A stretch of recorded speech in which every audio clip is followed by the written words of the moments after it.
Hello.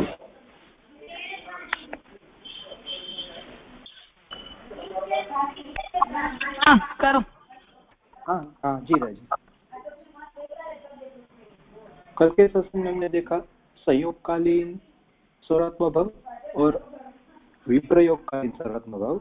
उसमें हमने संयोगकालीन सर्वात्मक भाव में अवतार काल में देखा कि भगवान जब भूतल पर अवतार धारण करते हैं तब भक्तों को जो दर्शन देते हैं, सेवा का अवसर देते हैं, वह सब संयोगकालीन अनुभव में वो आता है। और अनवतार काल में जब भक्त होता है जो अपने घर पे अपने माथे बिराते ठाकुर जी की सेवा करते हैं और जो स्वरूप सेवा उसको जो मिलती है वह उसको संयोगकालीन सर्वात्मक भाव प्राप्त होता है। और उसी प्रकार हमने विप्रयोगकालीन सर्वात्मक भाव में देखा कि अवतार काल में जब भगवान भक्त के निकट नहीं होते और तब जब मतलब कि जो गोचारण लीला इत्यादि होता है तब जो भक्त को जो वियोग की अनुभूति होती है वह अवतार काल में विप्रयोगकालीन सर्वात्मक भाव की अनुभूति देती है। और वहीं अनवतार काल में जितने समय भक्त प्रभु की सेवा में नहीं होते हैं, मतलब कि जो अनवसर का जो समय होता है उसमें जो भक्त को जो सर्वात्मक भाव की अनुभूति होती है वह विप्रयोगकालीन सर्वात्मक भाव की अनुभूति होती है। यहाँ से हम आगे लेते हैं।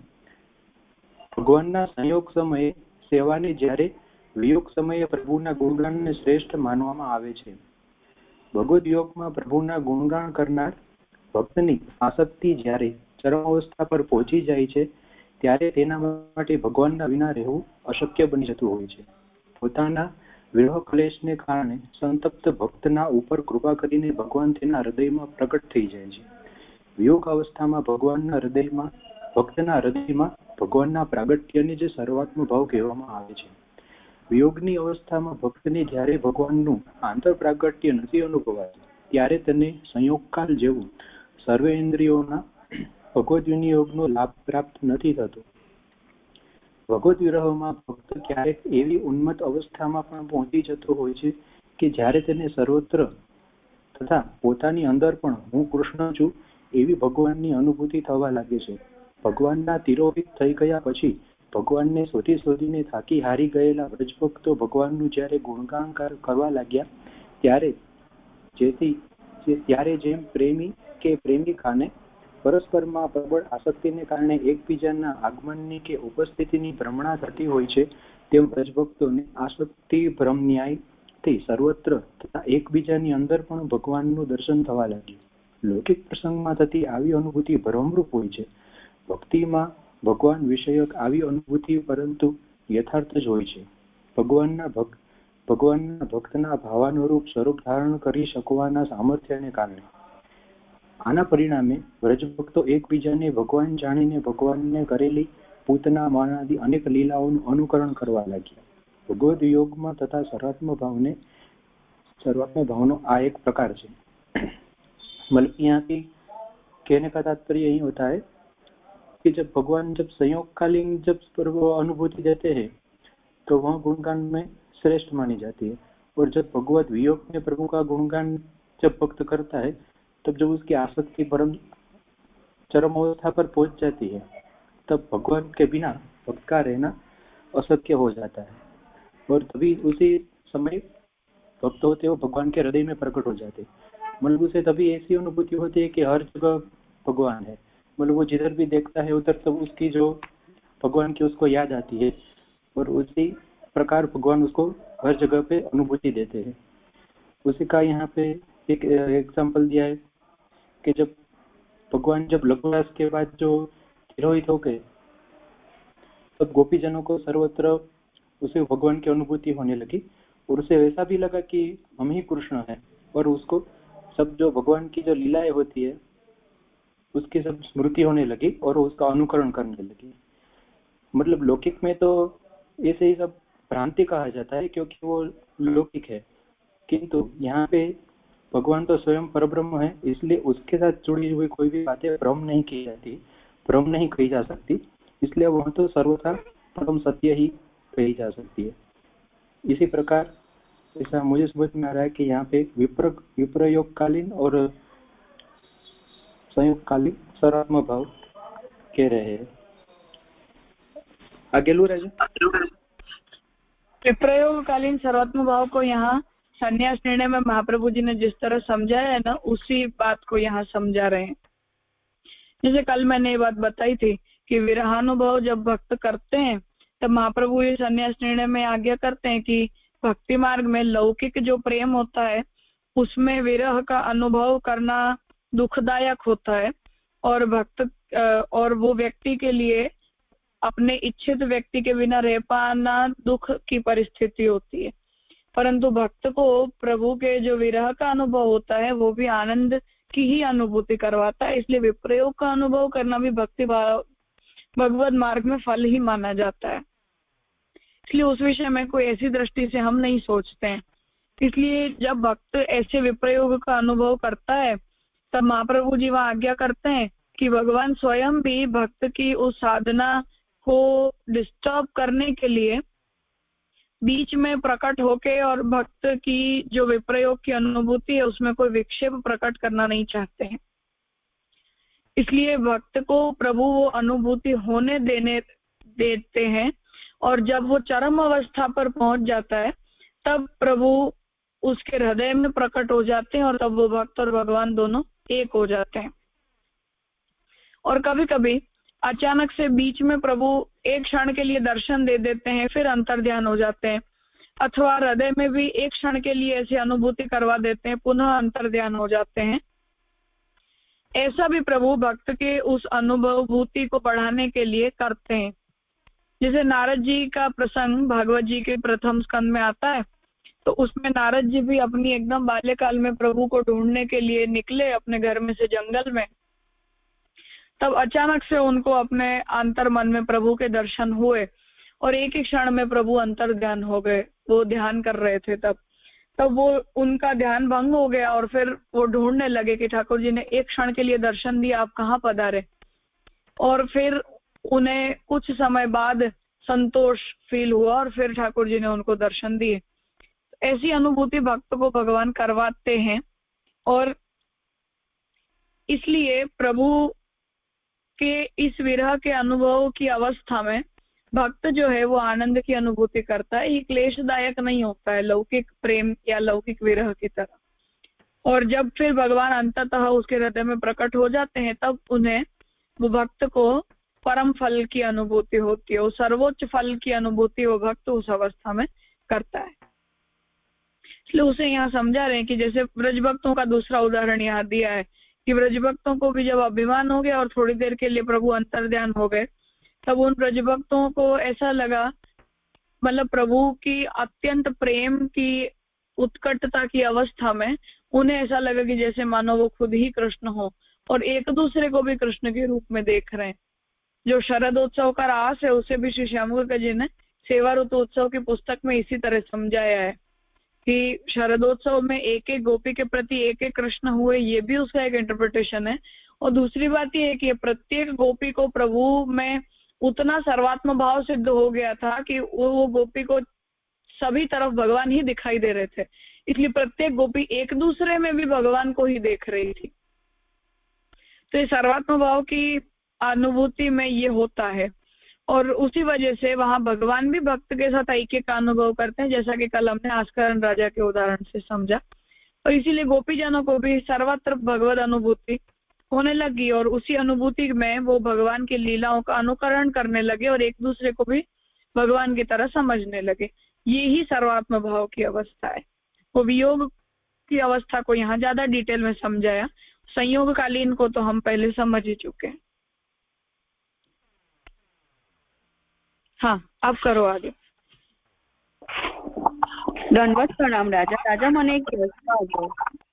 હા રાજા, આપણે એવું કહીએ છે ને કે વિપ્રયોગ એટલે જ્યારે સેવા આપણે જ્યારે નથી કરતા ત્યારે આપણે જે કથા પક્ષ કરતા હોય, એટલે ફોર એક્ઝામ્પલ કોઈ ભાગવતજી વાંચતું હોય તો એમાં જે વાંચીએ છે એ જે સ્વરૂપ બહાર બિરાજે છે, અને સેવાનું જે કરે છે તો એ જે બહારનું સ્વરૂપ છે અંદર બિરાજે છે। તો રાજા, એમાં વિપ્રયોગ આપણે કેવી રીતે સમજવાનો?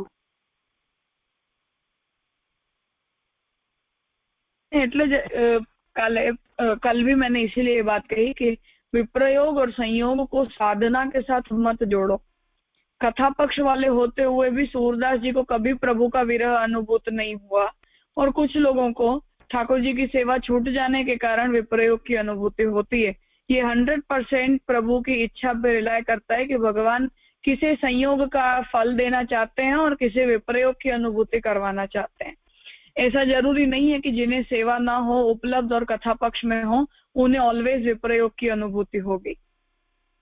अब बात इतनी है कि विप्रयोग की अनुभूति क्यों और कैसे होती है, तो उसका कारण ये है कि जब हम प्रभु के चरित्र को पढ़ते हैं, सुनते हैं, उनकी लीलाओं का श्रवण कीर्तन स्मरण करते हैं, तो प्रभु के दर्शन करने की, प्रभु के लीला को प्रत्यक्ष देखने की, अथवा उस लीला में अपनी इंद्रियों द्वारा सम्मिलित होने की इच्छा भक्त के हृदय में प्रकट होती है, और वो इच्छा सेवा के अभाव में पूरी न हो पाए तो भक्त को प्रभु के स्वरूप का, प्रभु की लीला का विरह अनुभूत होता है अपनी इंद्रियों के कारण। क्योंकि इंद्रियों को विषय चाहिए, हमारी आंखें कुछ देखना चाहती हैं, हमारे कान कुछ सुनना चाहते हैं, तो हमारी सभी इंद्रिय विषयों को मांगती हैं। अब लौकिक विषय तो हम उन्हें प्रोवाइड नहीं कर रहे हैं। भक्ति और सेवा करने वालों को ये होता है कि हम अपनी इंद्रियों को प्रभु समर्पित पदार्थ उपलब्ध करवा के लौकिक और बहिर्मुख विषयों से निवृत्त कर देते हैं। उस वजह से हमारी इंद्रियों को एक स्टेज के बाद संतोष की अनुभूति हो जाती है। पर जो व्यक्ति भगवत सेवा परायण नहीं है, उसे जब तक उतना भगवत भाव, सर्वात्म भाव फील ना हो, तब तक तो उसके लिए जो भी लौकिक पदार्थ हैं उनमें अलौकिकता की भावना करना डिफिकल्ट है। हम तो क्या है कि सेवा में वो पदार्थ का विनियोग कर देते हैं तो उनकी अलौकिकता हमें फील होने लग जाती है, पर जो वो नहीं कर पाएगा उस व्यक्ति के लिए प्रत्येक पदार्थ में लौकिक भाव न रख पाना डिफिकल्ट हो जाता है। इसलिए एक स्टेज के बाद वो भाव प्रकट हो जाता है, साधनावस्था में नहीं हो पाता है। तब भी थोड़े बहुत दुख, क्लेश, वियोग की अनुभूति होती है, और भगवान की इच्छा से अगर प्रभु किसी को विप्रयोग का ही फल देना चाहें तो भगवत दर्शन, भगवत लीला की अनुभूति, इंद्रियों को प्रभु का विषय कब मिलेगा, ऐसा तीव्र ताप भी भक्त के हृदय में प्रकट हो जाता है। भक्त की वृत्ति के ऊपर भी डिपेंड करता है। कभी कभी जैसे गोपी जनों को संयोग उपलब्ध था, पर प्रभु गोचारण के लिए पधारते थे, तो उतने समय का विरह भी उनसे सहन नहीं होता था। तो गोपी गीत में वो ये कहते हैं, ब्रह्मा जी को संबोधित करके, ब्रह्मा जी कितने कठोर हैं कि उन्होंने ऐसे नेत्र बनाए कि पलक झपकते हैं, उतना क्षण भी जो प्रभु के दर्शन नहीं होते हैं तो उतनी क्षण भी हमें युगों के समान लगती है। तो ये संयोग होते हुए भी सामने प्रभु विराज रहे हैं, पर इतनी एक पलक झपकने जितनी दूरी भी प्रभु से सहन नहीं हो पाती है। ये स्वभाव भी होता है भक्तों का अपना अपना। जैसे अच्युतदास सनोडिया की वार्ता में आता है कि महाप्रभु जी ने उन्हें आज्ञा दी कि तो आप महाप्रभु श्रीनाथ जी की सेवा करो, क्योंकि घर तो था नहीं, ऑलरेडी संन्यास ले चुके थे। तो उन्होंने कहा कि मेरी ऐसा स्वभाव नहीं है, इतने वर्षों में पर्यटन परायण जीवन रहा, तीर्थाटन गिरिराज जी के आसपास, उस वजह से कि मैं कोई एक स्थल पे ज्यादा समय रह के और कोई सेवा कर पाऊं, तो आप मुझे मानसी सेवा का दान करो। तो प्रभु की कृपा से उन्हें मानसी की ही सिद्धि हो गई, और वो वार्ता में ये लिखा है कि वो हमेशा विप्रयोग की अनुभूति करते, इसलिए उनकी वार्ता का विस्तार नहीं किया गया है। तो ये नेचर है। ऐसा नहीं था कि सेवा उपलब्ध नहीं थी, गृह सेवा उपलब्ध नहीं थी तो क्या हुआ, श्रीनाथ जी की परिचर्या तो उपलब्ध थी, महाप्रभु जी ने आज्ञा दी थी, पर स्वभाव ऐसा है कि स्थिरता नहीं आ पाए जीवन में, तो भी नहीं कर पाते हैं, फिर विप्रयोग की अनुभूति होती है। तो ये डिपेंड्स, भक्त का स्वभाव हमारे स्वभाव पे भी डिपेंड करता है, और प्रभु की फलदान करने की इच्छा के ऊपर भी ये निर्भर करता है। दोनों बातें। जी राजा, समझ में आयो। धन्यवाद करना राजा। यहाँ पे हाँ बोलो भूमिबन। हाँ राजा, अभी आपने जो गोपीजन का जो एग्जांपल दिया कि वहाँ वो दूसरे गोपीजन को भी साक्षात कृष्ण मान के वो फिर सारे कृष्ण की जो लीला थी उनका अनुकरण करने लगी, तो उस लीला को हम क्या कहेंगे, उनके भाव को? कृष्ण का वियोग या संयोग? क्योंकि वो साक्षात कृष्ण तो वहां विराज नहीं रहे थे, वो उनका केवल भाव ही था कि ये कृष्ण हैं। भाव नहीं था, वो सर्वात्म भाव की अवस्था में प्रभु की अनुभूति थी सर्वत्र, और प्रभु प्रकट भी थे उनकी उस भाव में।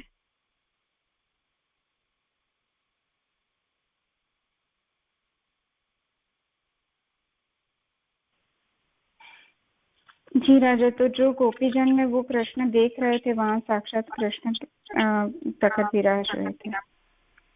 हाँ, मतलब वैसे सर्वत्र प्रभु हैं, हम नहीं देख पाते हैं। बाकी ब्रह्मवाद की दृष्टि से तो ऐसी तो कोई स्थान या जीव कुछ भी ऐसा हो नहीं सकता है कि जो ब्रह्म से भिन्न हो या स्वतंत्र हो।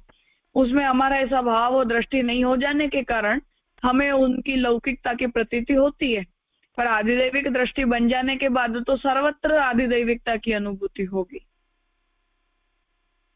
भक्ति मार्गानुकूल होगी, पर होगी तो सही। हमारे व्यवहार रुक जाए, सेवा ना हो पाए, ऐसी अनुभूति नहीं हो जाती है कि हमें सर्वत्र ही भगवान के दर्शन ही होने लग जाए। परंतु भक्ति मार्गीय हमारी जो लाइफस्टाइल अथवा भक्ति मार्ग के अनुरूप जो दृष्टि बननी चाहिए, वो दृष्टि तो आदिदेवी की दृष्टि फल की अवस्था में बन ही जाती है सभी पदार्थों में।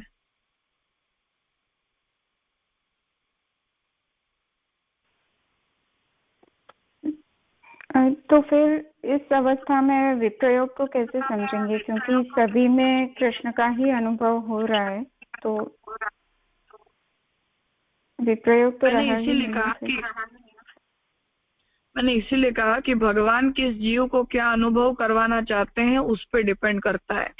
सर्वत्र भगवान है, पर मुझे भगवान इसी रूप में चाहिए, ऐसी भी तो डिमांड होती है। या हम ब्रह्मवाद की दृष्टि से तो फिर हमें हमारे घर में सेव्य स्वरूप की भी आवश्यकता नहीं है, अगर सर्वत्र प्रभु विराजमान है तो। ऐसी आदिदेवी की दृष्टि बन जाने के बाद भी भक्त के मन को संतोष नहीं होता है। भक्त प्रभु को उन्हीं रूप, उसी लीला और उन्हीं गुणों के साथ देखना चाहता है जिसका वो भावन करता है। वो ज्ञानी को जैसे ब्रह्मवाद की अनुभूति से संतोष हो जाता है, ऐसा भक्त को नहीं हो पाता है। इसीलिए मैंने कहा कि ब्रह्मानुभव की अनुभूति भी मार्गानुकूल होती है। कर्म मार्गी, उपासना मार्गी, भक्ति मार्गी, ज्ञान मार्गी, सभी को वही ब्रह्म की अनुभूति अलग अलग प्रकार से होती है, एक ही तरीके से नहीं होती है। मार्ग के फॉर्मेट में वो अनुभूति होगी।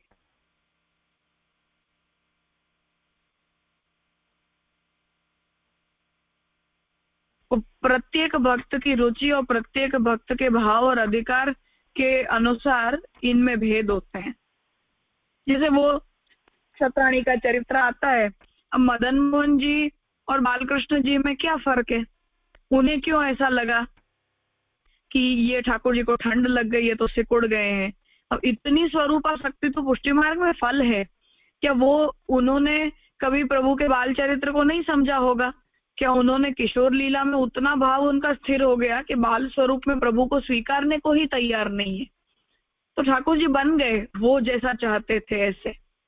तो अब ये ब्रह्मवाद खंडित नहीं हो रहा है यहाँ, या ब्रह्मानुभूति सर्वात्म भाव खंडित नहीं हो रहा है, पर भक्ति मार्ग के भाव के अनुरूप ये ब्रह्मानुभूति होती है या प्रभु का अनुभव भक्त को होता है। सभी को एक सा नहीं होता है, प्रत्येक जीव के भाव और अधिकार के अनुरूप भी इसमें भेद हो जाते हैं।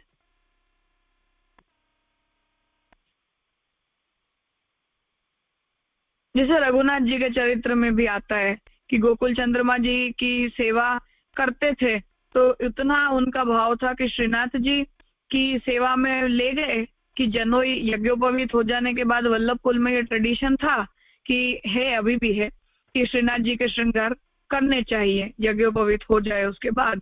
तो उनको ले गए, पर उनका मन नहीं था अपने ठाकुर जी को छोड़ के वहां जाने का। तो वेणु धरा रहे थे। अब श्रीनाथ जी का श्रीहस्त अलग है, गोकुल चंद्रमा जी का अलग है, तो वेणु उसी तरह वो धरा रहे थे जैसे गोकुल चंद्रमा जी धरते हैं। तो श्रीनाथ जी ने भी अपने श्रीहस्त ऐसे कर लिए जैसे गोकुल चंद्रमा जी के स्वरूप के। क्या फर्क है श्रीनाथ जी में, गोकुल चंद्रमा जी में, बालकृष्ण जी में, मदन मोहन जी में? सब स्वरूप एक ही है, प्रभु की सब लीला एक है। ठाकुर जी ही हैं, पर भक्त की एक चॉइस बन जाती है कि मुझे मेरे कृष्ण मेरे सेव्य इसी तरीके से चाहिए। तो फलावस्था में, साधनावस्था में ये नहीं होना चाहिए, पर फलावस्था में तो ऐसी स्वरूपा शक्ति पुष्टि मार्ग में सर्वोत्तम अवस्था है। अब ऐसी अवस्था में जो सर्वात्म भाव या ब्रह्म भाव सिद्ध होगा वो भक्त के उस भाव के अनुरूप ही होगा, वो ज्ञान मार्गी की तरह नहीं होगा। भक्ति मार्ग की मर्यादा या भक्ति मार्गीय भाव को क्रॉस करके ब्रह्मानुभूति नहीं होती है।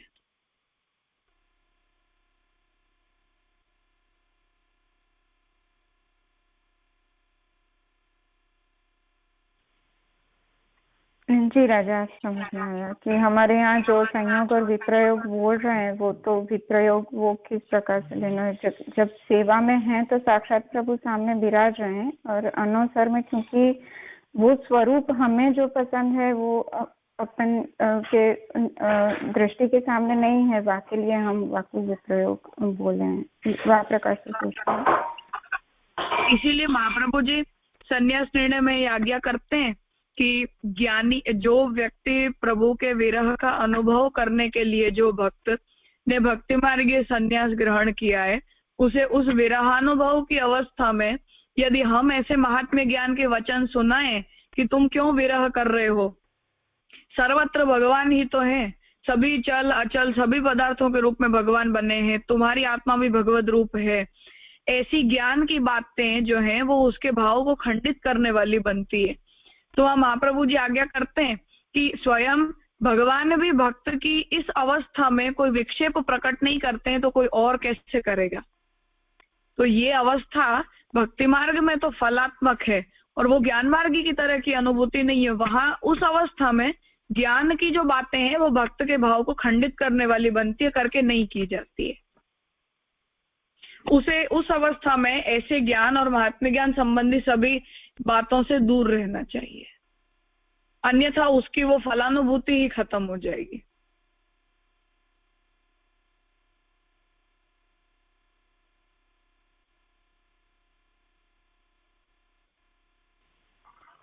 जी राजा, अच्छे से समझ में आया। ठीक है, आज का विषय यहाँ रखें। आगे जो सर्वात्म भाव विवेक में जो विषय बचा है उसे हम अब सोमवार को आगे कर लेंगे। कोई प्रश्न हो तो भी पूछ लेना, देख लेना विषय को थोड़ा।